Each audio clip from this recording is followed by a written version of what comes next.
Students, welcome to all of you. Students, today we have to study first unit and lesson number 5th, his first flight. First of all, we will take an activity. The name of the activity is warming up. Chit chat. Chit chat. The question is form groups of 5. Remember your past days and share with your friends about memories of your first day at school or your first attempt at cooking. आता इथे काय म्हणतात तर तुम्ही 5 जणांचा एक group तयार करायचा आणि तुम्हाला तुमचे भूतकाळातले दिवस आठवायचे आहे आणि त्याविषयीचे अनुभव तुम्हाला तुमच्या मित्रांमध्ये शेअर करायचे आहे. एकमेकांना सांगायचे आहे. कशाविषयी? About the memories of your first day at school. तुमचा शाळेचा पहिला दिवस. या शाळेच्या पहिल्या दिवसाच्या ज्या काही आठवणी असेल त्या एकमेकांशी तुम्हाला शेअर करायच्या आहे. Or your first attempt at cooking. Attempt म्हणजे काय? ट्राय. हां. तर तुम्ही स्वयंपाक करण्याचा केलेला पहिला प्रयत्न, त्यावेळी तुम्हाला काय अनुभव आला याच्याविषयी तुम्हाला मित्रांशी बोलायचं आहे. आता तर लॉकडाऊन असल्यामुळं आपण कुठेही क्लासमध्ये नाही आणि त्यामुळे ही ॲक्टिव्हिटी आपण नंतर बघूया. यामध्ये तुम्हाला what role did your parents, parents म्हणजे आई-वडील, सिबलिंग्ज म्हणजे भाऊ-बहीण, play to help to overcome your fear. याचा अर्थ असा की तुम्हाला तुमचे आई-वडील असतील किंवा तुमचे बहीण-भाऊ असतील, सिबलिंग्ज म्हणजे काय? बहीण-भाऊ. तर यांनी तुमच्या मनामध्ये असलेली जी भीती आहे, त्या भीतीवर मात करण्याकरता, ती भीती घालवण्याकरता काय-काय केलं ते तुम्हाला इथे लिहायचं आहे. बघा प्रयत्न करून पहा सेपरेटली. हां, जर जमलं तर लिहून काढा आणि मला दाखवा. Next is discuss and answer. इथं मात्र एक ॲक्टिव्हिटी दिलेली आहे बघा. Are there any situations when you get afraid? अशी तुम्हाला परिस्थिती आठवते का? ज्यावेळी ज्या परिस्थितीमध्ये तुम्हाला भीती वाटली? याचं उत्तर तुम्हाला देता येईल, yes. I afraid when I was alone at home. आणि लहानपणी आपल्याला घरी एकटं असलं तर भीती वाटतेच, स्वाभाविक आहे. म्हणून काय लिहायचं आहे? Yes. I afraid when I was alone at home. Next question आहे बघा.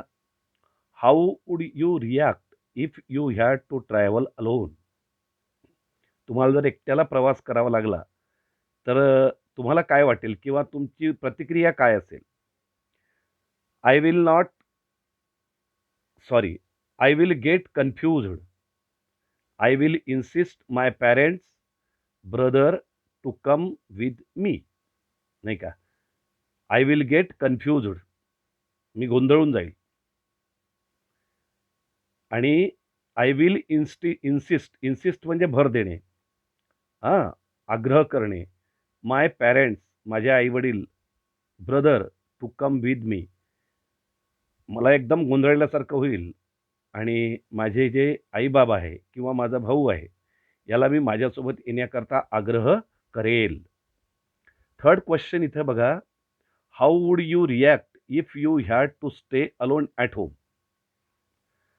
जर तुम्हाला घरी एकट्यालाच थांबायला सांगितलं किंवा थांबण्याचा प्रसंग आला, तर तुम्ही कशाप्रकारे वागाल?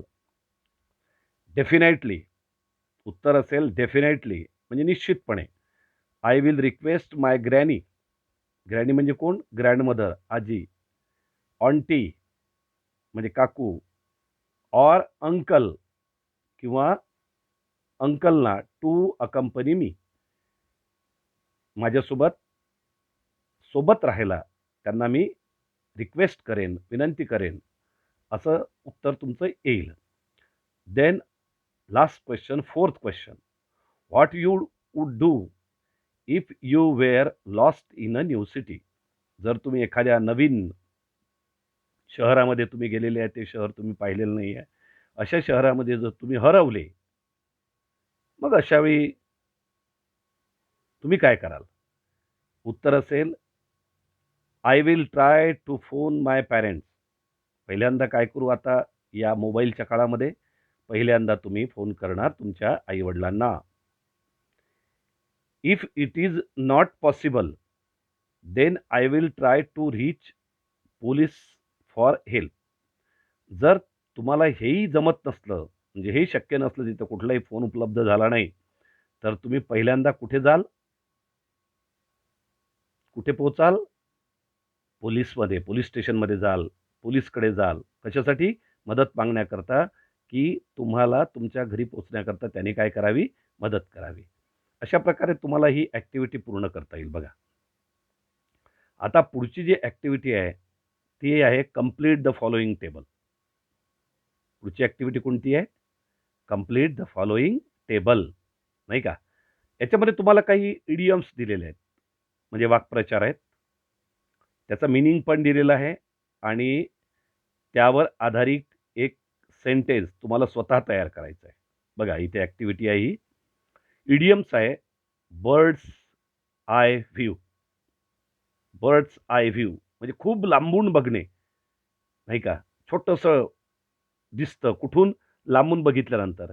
व्ह्यू फ्रॉम व्ह्यू फ्रॉम समव्हेअर हाय म्हणजे उंच उंच भागावरून दिसणारं किंवा उंच भागातलं दिसणारं असं दृश्य, नाही का? कसं दिसेल ते? एकदम छोटंसं, नाही का? आपण जर खूप उंच पर्वतावर गेलो आणि खाली माणूस बघितला, तर आपल्याला लक्षात येते की माणूस छोटासा दिसतोय, अगदी चिमणीसारखा, अशा प्रकारचं. तुम्हाला याच्यावरचं एक वाक्य बनवायचं बघा. At this point it is possible to have a bird's eye view. हां, इथून आपल्याला खूपच छोटं-छोटं दिसतंय, लहान-लहान दिसतंय, असं या पॉइंटवरून असं तुम्हाला ते त्याचं हे करता येईल. हां.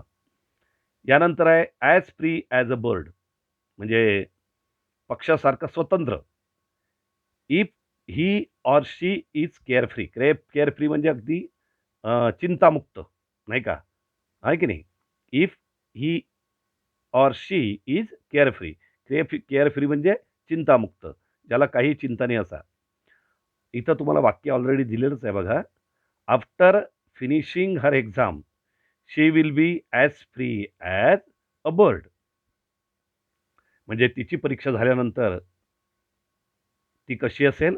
पक्षाप्रमाणे मुक्त असेल. कारण तुम्हाला माहिती आहे पक्षाला कुठली बंधनं असतात का? नाही. पक्षी उडत असतो आकाशामध्ये. उंचच उंच जातो, खाली पण येतो, उंच पण जातो, सुळकून सूर मारतो वगैरे, वगैरे. तो त्याला अडवायला कुणी नसतं तिथं. तो मुक्त असतो. ज्याप्रमाणे त्याला वाटेल त्याप्रमाणे तो विहार करतो. Eagles I. ईगल्स आय म्हणजे काय? तर बारीक निरीक्षण करण्याची शक्ती. तिला म्हणतात eagle's eye. His ability to observe something closely. म्हणजे अगदी जवळून बघण्याची, बारकाईनं बघण्याची जी दृष्टी आहे, तिला म्हणतात ईगल्स आय. हां. तर इथं तुम्हाला वाक्य असं तयार करता येईल, my mother kept eagle's eye on my activities.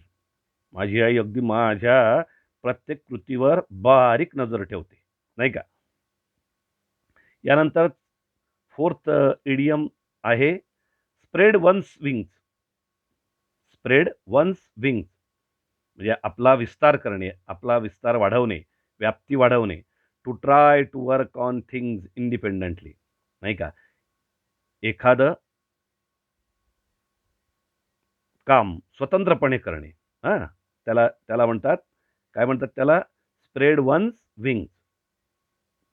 After his father's death he spreads his wings. त्याच्या वडिलांचं मरण झाल्यानंतर, त्याचे वडील मृत्यू पावल्यानंतर त्यांनी सगळी कामं स्वतःच करायला सुरुवात केलेली आहे. अशा प्रकारचे हे इडियम्स, त्याचं मीनिंग आणि त्याच्यावरची वाक्य तुम्हाला बनवता येतात. खाली तुम्हाला काही दिलेलं आहेत बघा. Find more such idioms using the following keywords आणि खाली काही कीवर्ड दिलेले आहे. Fly, name of animals, colours, आहे की नाही? तर यावरून तुम्हाला काय करायचं आहे, एक इडियम्स बनवायचे आहे. आता घेतलं आपण फ्लाय. फ्लाय हा शब्द घेतला इथून. हां. From the fly we can make the idiom fly by. Fly by. Meaning, what is the meaning of it? If you say that time is flying by, its meaning means that it feels the time is passing very quickly. नाही का? म्हणजे इतका वेगाने वेळ पळतोय असं वाटतं, की तो पळून राहिलेला आहे, उडून राहिलेला आहे, असं वाटतंय. यावरचं सेंटेन्स बघा. When exam starts at the time of your paper. When you are solving your paper. When exam starts we feel like time is flying by. तेव्हा आपलं असं वाटतं, की वेळ कसा होत आहे, उडतो आहे, उडून जातो आहे आणि आपला पेपर होतच नाही आहे. नाही बऱ्याचदा तुमचं होते का नाही, की पेपर होतो, बेल होऊन जाते 3 तासाची, पेपर संपल्याची आणि तरी आपण "सर, सर, सर 5 मिनिट द्या ना sir, sir, sir 2 minute sir, sir एवढं लिहायचं आहे ना सर." असं. तर त्यावेळी असं वाटते आपल्याला, की वेळ काय झालेला आहे, उडून जातो आहे, असं आपल्याला वाटत असतं. बाकी जे नेम ऑफ ॲनिमल त्याच्यावरून तुम्हाला बनवायची आहे आणि कलरवरून सुद्धा तुम्हाला अशी इडियम बनवायची आहे आणि लिहून काढायचं आहे. Okay. Do this activity on your on. Okay. Now the lesson. His first flight. त्याची पहिली भरारी किंवा झेप, नाही का? असा याचा काय अर्थ आहे. I want to tell or I wish to tell you something about this story, this lesson. This is a story of a young seagull. Seagull, you know, the bird that fly on the sea, that live by the sea. हां, समुद्र पक्षी. ही जी कथा आहे, ही एका छोट्याशा, लहानशा समुद्र पक्ष्याची गोष्ट आहे. Who was afraid of flying in the sky. Generally we see that the birds fly in the sky. The birds sky in the uh, sorry, the birds fly in the sky. The birds are born for flying in the sky freely. नाही का? आपल्याला असं म्हणता येईल, की पक्ष्यांचा जन्म हा होतो तो फक्त मुक्तपणे आसमंतामध्ये उडण्याकरता, नाही का? मग असं जर झालं, की एखाद्या पक्ष्याला काय वाटत असेल, भीती वाटत असेल, who was afraid of flying in the sky, नाही का? आणि तो असाच सीगल होता, असा समुद्र पक्षी होता, की ज्याला आकाशामध्ये उडायला काय वाटत होती? भीती वाटत होती. His parents enthused him, but in vain. His parents tried to give him encouragement. His parents tried, tried to give him encouragement, but all in vain. पण त्याचा काही उपयोग झाला नाही. ॲट द एंड, म्हणजे सरतेशेवटी, his hunger compelled him to take his first flight. And what happened then? His hunger, you know, appetite, भूक, नाही का? भूक, hunger compelled him,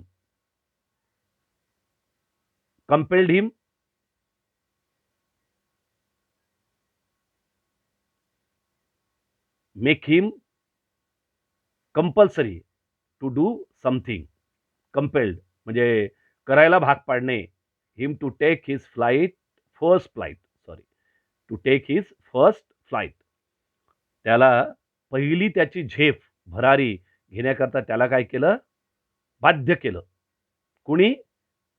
his hunger, त्याची भूक. तुम्हाला माहीत आहे, की पोटाला भूक लागली, की आपण काही करायला तयार होतो, नाही का? पण पोटात अन्न घालायला पाहिजे. अशा प्रकारे काही दिवस तो उपाशी राहिला, पण नंतर मात्र त्याला आकाशामध्ये पोट भरण्याकरता झेप घ्यावीच लागली आणि ती त्याची काय होती? फर्स्ट फ्लाइट, पहिली भरारी, पहिली झेप.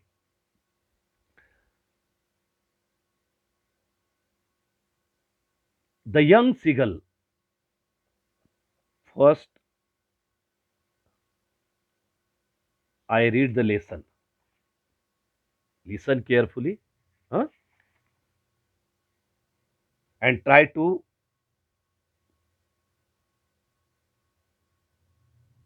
read like me. Okay.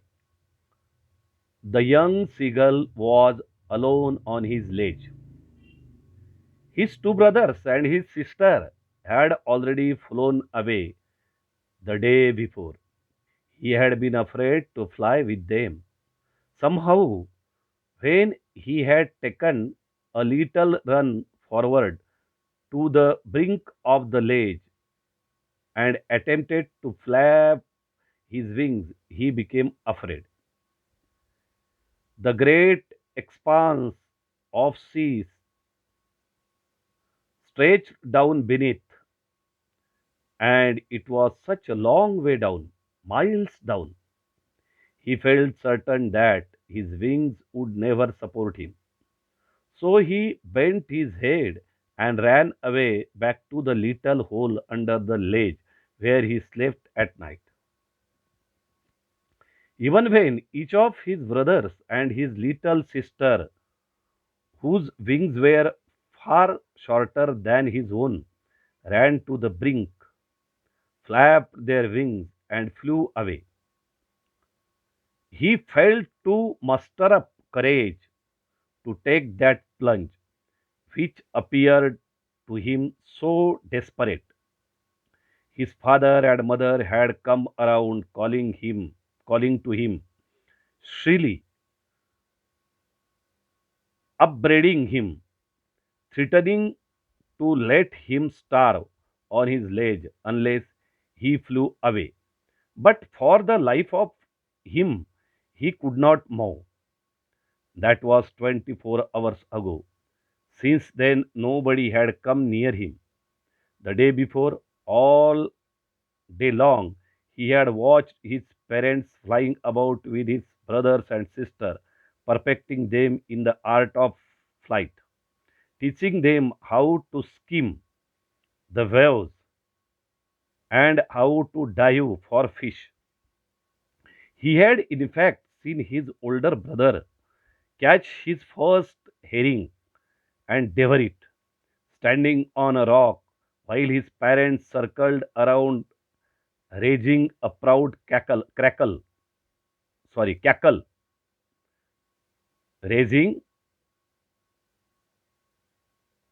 a proud cackle. And all the morning, the whole family had walked about on the big plateau, midway down the opposite cliff, taunting him for his cowardice.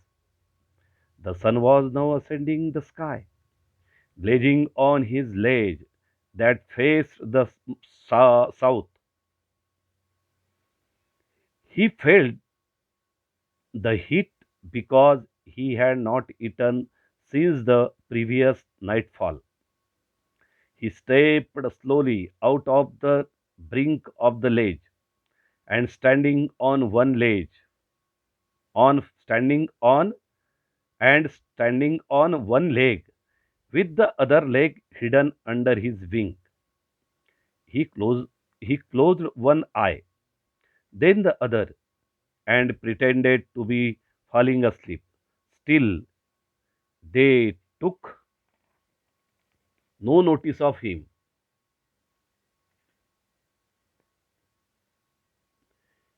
He saw his two brothers and his sister lying on the plateau, dozing with their heads sunk into their necks. His father was preening the feathers on his white back. Only his mother was looking at him. She was standing on a little high hump on the plateau, her white breast thrust forward. Now and again she tore at the piece of fish that lay at her feet and then scraped each side of her beak on the rock. The sight of the food maddened him. How he loved to tear food that way, scraping his beak now and again to wet it. Ga, ga, ga, he cried, begging her to bring him some food. Ga, kul, ah, she screamed back derisively. But he kept calling plaintively, and after a minute or so, he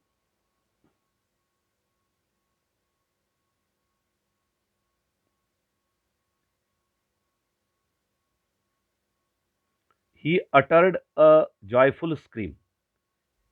His mother had picked up a piece of the fish and was flying across to him with it. She leaned out eagerly, tapping the rock with his feet, trying to get nearer to her as she flew across. But when she was just opposite to him, she halted, her wings motionless, the piece of fish in her beak almost within reach of his beak. He waited a moment in surprise, wondering why she did not come nearer. And then, maddened by hunger, he dived at the fish. With a loud scream, she fell, sorry, with a loud scream, he fell outwards and downwards into space. Then a monstrous terror seized him, and his heart stood still. He could hear nothing, but it only lasted a minute. The next moment, he felt his wings spread outwards. The wind rushed against his breast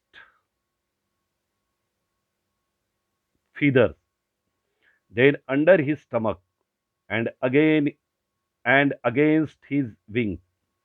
He could feel the tips of his wings cutting through the air. He was not falling headlong now. He was soaring gradually downwards and outwards. He was no longer afraid, he just felt a bit dizzy. Then he flapped his wings once and he soared upwards. Ga, ga, ga, ga, ga, ga, kol, ah. His mother swooped past him, her wings making a loud noise. He answered her with another scream. Then his father flew over him, screaming. He saw his two brothers and his sister flying around him, curveting and banking, and soaring and diving. Then he completely forgot that he had not always been able to fly, and commended himself to dive and soar and curve, shrieking shrilly. He was near the sea now, flying straight over it, facing straight out over the ocean. He saw a vast green sea beneath him, with little ridges moving over it, and he turned his beak sideways and cawed amusedly. His parents and his brothers and sister had landed on this green flooring ahead of him. They were beckoning to him, calling shrilly. He dropped his legs to stand on the green sea. His legs sank into it. He screamed with fright and attempted to rise again, flapping his wings. But he was tired and weak with hunger, and he could not rise, exhausted by the strange exercise. His feet sank into the green sea, and then his belly touched it, and he sank no farther. He was floating on it, and around him his family was screaming, praising him, and their beaks were offering him scraps of dogfish. He had made his first flight.